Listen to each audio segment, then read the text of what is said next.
నూలు నూలులో శతాబ్దాల గౌరవం, పట్టు పరంపరకు ప్రతీక, సంప్రదాయానికి శాశ్వత చిరునామా సఖీ. అమరావతిలో రెండో దశ ల్యాండ్ పూలింగ్కి సంబంధించి ప్రక్రియని రాష్ట్ర ప్రభుత్వం ప్రారంభించింది. అలానే ఏపీసీఆర్డీఏ రైతులతో మంతనాలు జరపడం, నేరుగా ముఖ్యమంత్రి చంద్రబాబు నాయుడే రైతులకి కలిగించబోయేటువంటి ప్రయోజనాలను అనౌన్స్ చేయడం, వీటన్నిటి నేపథ్యంలో ల్యాండ్ పూలింగ్ ప్రక్రియ వేగవంతమైంది. సో ఇప్పుడు అన్ని గ్రామాలకి సంబంధించినటువంటి ల్యాండ్ పూలింగ్ నోటిఫికేషన్స్ని రాష్ట్ర ప్రభుత్వం రిలీజ్ చేసింది. అంటే దాదాపుగా 16,600 ఎకరాలని సమీకరించబోతున్నారు. ఈ రెండో దశకి సంబంధించి ప్రభుత్వ భూములతో కలిపి చూస్తే 20,000 ఎకరాల పైచిలుకు ఉన్నటువంటి సముదాయం ఇది. దీన్ని మొత్తాన్ని కూడా అమరావతి మాస్టర్ ప్లాన్కి ఎక్స్టెన్షన్ ప్లాన్ కింద డెవలప్ చేయాలనేటువంటి ఆలోచన రాష్ట్ర ప్రభుత్వం చేస్తుంది. ఇప్పటికే రైతులకు ఇచ్చినటువంటి హామీ మేరకు మే 1వ తేదీనే సంవత్సరానికి సంబంధించినటువంటి కౌలు పేమెంట్ చెల్లింపుని చేపట్టాలని చెప్పని రాష్ట్ర ప్రభుత్వం నిర్ణయం తీసుకుంది. సో దీనిపైన కూడా రైతులు హర్షం వ్యక్తం చేస్తున్నారు. ఈ క్రమంలోనే అసలు ఏ గ్రామాల్లో ఎంతెంత ల్యాండ్ పూలింగ్ కోసం నోటిఫికేషన్ ఇచ్చింది, వాటిపైన బహిరంగ విచారణకు కూడా రాష్ట్ర ప్రభుత్వం అంటే ప్రజాభిప్రాయాన్ని తీసుకుని ప్రొసీజర్ ప్రకారం ముందుకు వెళ్ళేటువంటి ప్రయత్నం. ఇచ్చేటువంటి వాళ్ళందరూ స్వచ్ఛందంగా సభలు సమావేశాలు పెట్టి ఇప్పటికే కొన్ని ప్రాంతాల్లో భూముల్ని దఖలుపరిచారు. ఇప్పుడు మిగిలినటువంటి భూములు తీసుకునేటువంటి క్రమంలో ఎవరికైనా అభ్యంతరాలు ఉంటే కూడా వాళ్ళు నేరుగా వచ్చి ప్రభుత్వ కార్యాలయాల్లో కాంపిటెంట్ అథారిటీని సంప్రదించవచ్చు అనేటువంటి ఉద్దేశంతో రాష్ట్ర ప్రభుత్వం జీవోలు రిలీజ్ చేసింది. ఆ జీవోల సారాంశం ఏంటో ఒకసారి మనం చూద్దాం. ఇది పెద్దపల్లి గ్రామానికి సంబంధించినటువంటి ప్రజెంటేషన్లో ఈ ల్యాండ్ పూలింగ్ స్కీమ్కి సంబంధించి రిలీజ్ చేసినటువంటి నోటిఫికేషన్ అనమాట. ఇందులో చాలా డీటెయిల్స్ ఇచ్చారు. ఒకసారి తెలుగు వెర్షన్, ఇంగ్లీష్ వెర్షన్ రెండు ఉన్నాయి. తెలుగు వెర్షన్ ఒకసారి చూద్దాం. ఒకటి చూస్తే మిగతావన్నీ కూడా మనకు అర్థమవుతాయి కాబట్టి అన్నీ చూడాల్సిన అవసరం. ఇది పెదపరిమి గ్రామంలో 2 యూనిట్లుగా భూ సమీకరణ చేస్తున్న రాష్ట్ర ప్రభుత్వం. ఇది మొదటి యూనిట్కి సంబంధించినటువంటి భూ సమీకరణ అంశం. అది ఆంధ్రప్రదేశ్ రాజధాని ప్రాంత క్యాపిటల్ రీజియన్ అభివృద్ధి ప్రాధికార సంస్థ అంటే ఏపీసీఆర్డీఏ 2014 చట్టం సెక్షన్ 55/4/11/2014 అలానే మరియు ఆంధ్రప్రదేశ్ రాజధాని ప్రాంత క్యాపిటల్ రీజియన్ భూ సమీకరణ పథకం 2025లోని 19/1 ప్రకారం సంక్రమించిన అధికారాలను పురస్కరించుకొని కాంపిటెంట్ అధికారి వారు ఈ నోటిఫికేషన్ షెడ్యూల్లో తెలియపరచు విస్తీర్ణం, ప్రాంతాల్లో మౌలిక సదుపాయాలు మరియు పట్టణ ప్రాంత సౌకర్యాల అభివృద్ధి కోసం రాజధాని ప్రాంత భూ సమీకరణ పథకం చేపట్టాలనే ఉద్దేశాన్ని ఇందు మూలంగా తెలియజేస్తున్నాము. ఈ క్రింద సమీకరించబడానికి ప్రతిపాదించబడినటువంటి భూములు రాజధాని ప్రాంత క్యాపిటల్ రీజియన్ పరిధిలోకి వస్తాయి. సమీకృత పట్టణాభివృద్ధి మౌలిక సదుపాయాల ప్రాజెక్ట్స్ కొరకు ఈ భూములు కావాల్సి ఉంది. ఈ పథకం యొక్క ప్రధాన ప్రయోజనము ఒక క్రమబద్ధమైన మరియు భాగస్వామ్య అభివృద్ధి, సమానమైన పునః పంపిణీ మరియు ప్రణాళికాబద్ధమైనటువంటి మౌలిక సదుపాయాలు కల్పించే విధంగా చూడడం. ఇది సారాంశం. వాళ్ళు ఎందుకు తీసుకుంటున్నారనేటువంటి వివరణ ఈ ఫస్ట్ పాయింట్లోనే ఇచ్చారు. నెక్స్ట్ అందువల్ల ఇప్పుడు అథారిటీ ఇందు మూలంగా తెలియజేయడం ఏమనగా ఈ భూ సమీకరణ పథకము ప్రయోజనాల కోసం దిగువ షెడ్యూల్లో వివరించిన ప్రాంతాన్ని కేటాయించడం, చట్టంలోని 55/4 ప్రకారం భూ యజమానులు, వాటాదారులు, సాధారణ ప్రజల నుండి అభ్యంతరాలను మరియు సూచనలను తీసుకొనుట. భూ సమీకరణ పథకంలో పాల్గొనడానికి ఇష్టపడుతున్న భూ యజమానులు ఈ నోటిఫికేషన్ ప్రచురింపబడిన తేదీ నుంచి 30 రోజుల లోపు వారి సమ్మతి, ఆధార ప్రామాణీకరించబడినటువంటి గుర్తింపు మరియు వారి వద్ద ఉన్న భూ యాజమాన్య పత్రాలతో అన్ని గడువులను పూర్తిగా నింపినటువంటి ఫారం, సమర్పింపజేయాల్సిన అంటే వాళ్ళ కన్సెంట్ ఇవ్వడం అనమాట. ఇస్తే రాష్ట్ర ప్రభుత్వం ఆ భూమిని దఖలుపరిచినట్టుగా సిఆర్డీఏ డిసైడ్ చేస్తుంది. క్యాపిటల్ రీజియన్ డెవలప్మెంట్ అథారిటీ ఆ నిర్ణయం తీసుకుంటుంది. అలానే అభ్యంతరాలు చెప్పాలనుకునే వాళ్ళు ఎవరైనా ఉన్నాయి కానీ వాళ్ళ అభ్యంతరాలు తెలియజెప్పవచ్చు అనమాట. బహిరంగ విచారణ, అభ్యంతరాల పరిగణన దానికి సంబంధించి కూడా ఏంటంటే 29/4/2006 ఏప్రిల్ 29న ఈ నెల 10 గంటలకి దీనిపైన పెదపరిమి గ్రామ పంచాయతీ పెదపరిమి గ్రామ సచివాలయంలో అభ్యంతరాలు స్వీకరిస్తారు. లిఖితపూర్వకంగా లేదా మౌఖికంగా తెలిసినటువంటి అభ్యంతరాలు, సలహాలను పరిగణలోకి తీసుకుంటారు. అదేవిధంగా ఈ సలహాలు లేదా అభ్యంతరాలను ప్రణాళిక, హేతుబద్ధత మరియు ప్రజా ప్రయోజనాల ఆధారంగా వీటిని అథారిటీ అంగీకరించవచ్చును, సవరించవచ్చును లేదా తిరస్కరించవచ్చును. సో ఇది సహజంగా ఇచ్చేటువంటి అంశం అనమాట. సో ఎవరైనా కానీ 29వ తేదీన ఈ ప్రాంతంలో పెదపరిమి గ్రామంలో యూనిట్ 1లో ఉన్నటువంటి అభ్యంతరాలు చెప్పాలంటే కనుక ఏప్రిల్ 29వ తేదీ నిర్వహించేటువంటి కార్యక్రమంలో అక్కడ అటెండ్ అయ్యి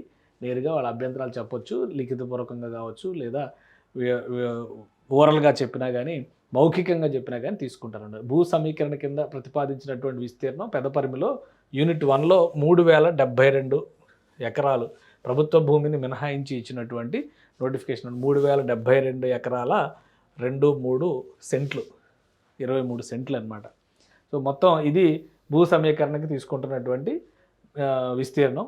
అలానే షెడ్యూల్ బిలో భూ సమీకరణ పథకం కింద గ్రామాల వారీగా ఇచ్చినటువంటి ఇది యూనిట్ 1 ఒకటే దీని కింద వస్తుంది కాబట్టి మొత్తం విస్తీర్ణం ఎకరాల్లో ఇది సర్వే నంబర్లతో ఇచ్చారనమాట. హద్దులు ఉత్తరం దక్షిణం అని చెప్పని పెదపరిమి గ్రామంలో తుళ్ళూరు మండలంలో వస్తుంది. ఇది 1వ నంబర్ సర్వే నంబర్ నుంచి 332 సర్వే వరకు ఈ యూనిట్ 1 కిందకి వస్తాయి. సో దీనిపైన ఏమన్నా అభ్యంతరాలు ఉంటాయి కనుక సమర్పించేటువంటి పద్ధతి వాటన్నిటిని కూడా తెలుసుకోవచ్చు. ఇది పెదపరిమిలో యూనిట్ 1కి సంబంధించి. అలానే గడువు నోటిఫికేషన్ ఇచ్చినటువంటి దీనిలో 30 రోజులు అన్నారు. డైరెక్ట్ హీరింగ్ 29వ తారీఖున చేస్తున్నారు. కాంపిటెంట్ అథారిటీ వివరాలు కూడా ఇచ్చారు. ఇది పెదపరిమి యూనిట్ 1కి సంబంధించి. అలానే యూనిట్ 2కి సంబంధించినటువంటి నోటిఫికేషన్ కూడా ఇచ్చారు. సేమ్ కంటెంట్ అంతా కూడా సేమ్, ఇవే కండిషన్స్, రూల్స్ అండ్ రెగ్యులేషన్స్ అవే ఉంటాయి. ఒకటి మారేది ఏంటంటే ఇక్కడ తీసుకునేటువంటి భూమి అంతా విస్తీర్ణం ప్రకారం చూస్తే 3056 ఎకరాల 72 సెంట్ల భూమిని తీసుకుంటుంది రాష్ట్ర ప్రభుత్వం ఈ పెదపరిమిలో.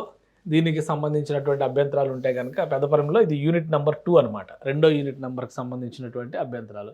సో మొత్తం ఇది కూడా ఒకటే గ్రామానికి సంబంధించి కాబట్టి ఇది 333 సర్వే నంబర్ నుంచి 570/93 సర్వే నంబర్ వరకు వస్తాయి. దీనికి సంబంధించిన వివరాలు కూడా వెబ్ పోర్టల్లో అందుబాటులో ఉన్నాయి. ఇంట్రెస్ట్ ఉన్న వాళ్ళు ఎవరైనా కానీ వెరిఫికేషన్ చేసుకోవచ్చు. Competent authority same T Radhika గారికి వెళ్ళొచ్చు.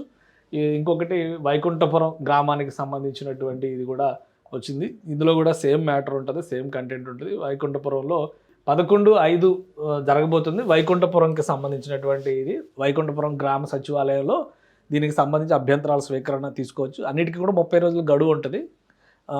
పెదపరిమి యూనిట్ 1 యూనిట్ 2 రెండింటికి సంబంధించి మాత్రం 29 ఏప్రిల్లో జరుగుతుంది. ఒక వైకుంఠపురంకి సంబంధించి 11వ తేదీన జరుగుతుంది. వైకుంఠపురంలో 1965 ఎకరాల భూమిని తీసుకుంటున్నారు. ప్రభుత్వ భూములను మినహాయించి ప్రైవేటు భూములు 1965 ఎకరాలు ఉన్నాయన్నమాట.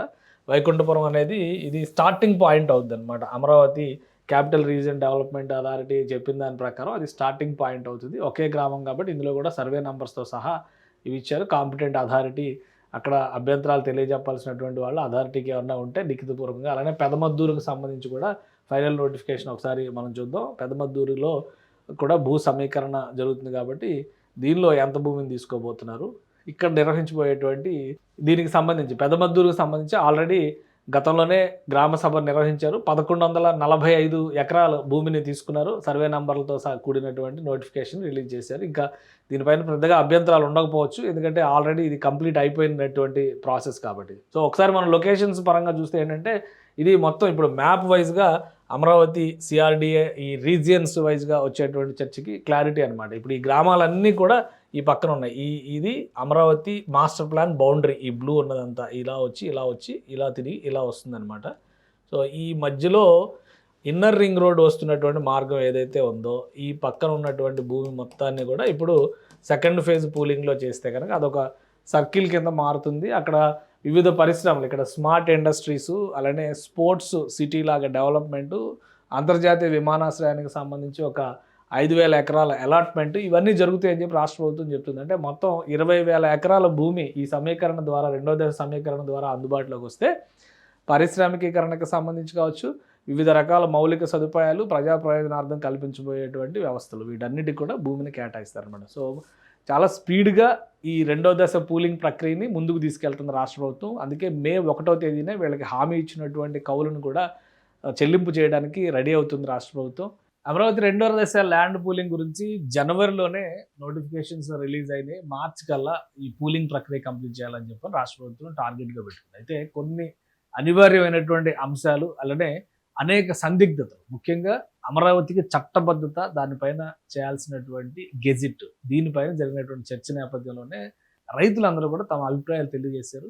సో వీటన్నిటికీ పరిష్కారంగా ఈ బడ్జెట్ సమావేశంలో పార్లమెంటు అమరావతి రాజధాని బిల్లుని ఆమోదించింది. ఆ బిల్లు ఆమోదం తర్వాత గెజిట్ కూడా రిలీజ్ అయిపోయింది. సో ఇవన్నీ అయిన తర్వాత ముఖ్యమంత్రి నేరుగా మీటింగ్ రైతులతోనే పెట్టడం, వాళ్ళకి భరోసా ఇవ్వడంతో వాళ్ళందరూ కూడా ల్యాండ్ పూలింగ్ స్వచ్ఛందంగా సహకరిస్తారు. ఇప్పుడు ఇచ్చినటువంటి ఈ ప్లాన్ ప్రకారం, అంటే ఏదైతే ఇప్పుడు చెప్తూ వచ్చారో ఈ ఏరియాలో ఉన్నటువంటి ప్లాన్ మొత్తాన్ని డెవలప్ చేయాలని చెప్పని అనుకుంటే కనుక, అంటే దీన్ని అమరావతిలో లింక్ చేస్తూ ఇదంతా డెవలప్ చేయాలంటే కనుక ముందు ల్యాండ్ అవైలబిలిటీ ఉండాలి.